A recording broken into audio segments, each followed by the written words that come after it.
सुन्नुस् त, तपाईहरु पनि बच्चाको बेलामा जन्तर लगाइदिनु भएको छ?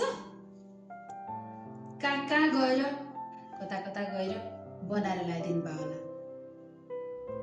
हजुरहरुलाई त थाहा छैन त्यसमा के छ छैन, काम पनि गरिरहेछ कि छैन। ल म अब हजुरहरुलाई नि हजुरहरु आफैले बनाउन सक्ने एउटा उपाय लिएर आएको छु। यति सिम्पल छ, यति सजिलो छ है। अब यहाँ गलामा लाउनु पर्छ भन्ने छैन है, यसलाई चाहिँ बोकेर हिँड्दा पनि हुन्छ है त। तपाई हामी सबैले जसले पनि यो चाहिँ उपाय गर्न सक्नुहुन्छ। एउटा सफा हजुरले तेजपत्ता लिएर आउनुस्, कहीँ छिद्रा छिद्रा नभएको भिड सहितको। यसलाई हजुरले मजाले यसरी फोल्ड गर्नुस् है। बच्चाहरूले बोक्न मान्दैनन्, म त नाइ भन्छन् भने सानो गरेर हजुरले यसरी यसलाई फोल्ड गरिदिनुस्। अनि स्कुल जाने बच्चाहरू छन् भने ब्यागमा राखिदिनुस्, हैन भने उनीहरूले चाहिँ लुगा लाउने जुन ड्रेसहरू छ त्यसमा चाहिँ यो बोकेर हिँड बाबु भनेर हजुरले मिलाएर यसरी गरेर अनि एउटा फुल भएको ल्वाङ यसरी दुईटालाई चाहिँ राखिदिनुस् है।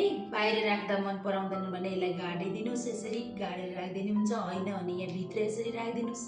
अनि यसलाई एउटा केहीमा राखिदिनुस्। मैले हजुरहरुलाई सजिलो देखाउन लिएर आएको छु। एउटा नझरोस् जस्तो लाग्छ भने हजुरले यसरी एउटा पाउच लिएर पाउचमा राखेर बोक्न लगानी भयो। आजभोलि त यस्तो प्लास्टिकको पाउच पनि पाउँछ, ठुलो त्यो देखाउनलाई सानो सानो प्लास्टिक पाउच पाउँछ, त्यस्तोमा राखिदिनु हुन्छ यसरी। अनि यसरी राखिदिनुस्। अब यो पनि भएन त्यो पनि भएन हजुरलाई लाग्छ भने चाहिँ एउटा जन्तर लिएर आउनुस् किनेर है। बजारबाट चाँदीको पसलबाट प्योर यसरी जन्तर एउटा लिएर आउनुस्। अनि मैले अघि जसरी फोल्ड गरेर हजुरहरूलाई देखाएँ त्यसरी नै एउटा सानो तेजपत्ता अनि एउटा ल्वाङ राखेर हजुरले फोल्ड गरेर मजाले नभाँचिकन यसलाई चाहिँ मजाले हजुरले यस्तो गरेर फोल्ड गरेर सानो पार्नुस्। अनि यो एउटा ल्वाङ राखेर यसको भित्र यो जन्तरको भित्र यसरी हालिदिनुस्।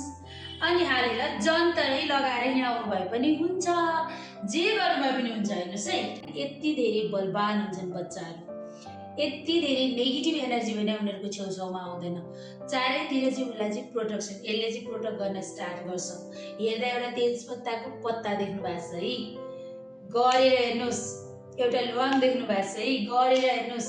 हजुर आफैलाई फिल हुन्छ म कति पावरफुल रहेछु, कति राम्रो फिल हजुरलाई हुन्छ। र हजुरलाई नेगेटिभ एनर्जी भने चारैतिरबाट हजुरबाट चाहिँ जान्छ, भाग्छ। हजुरको बडीमा यो बोकेर हिँड्न थाल्नु भने नेगेटिभ एनर्जी चाहिँ हजुरलाई हार्म गर्न सक्दैन।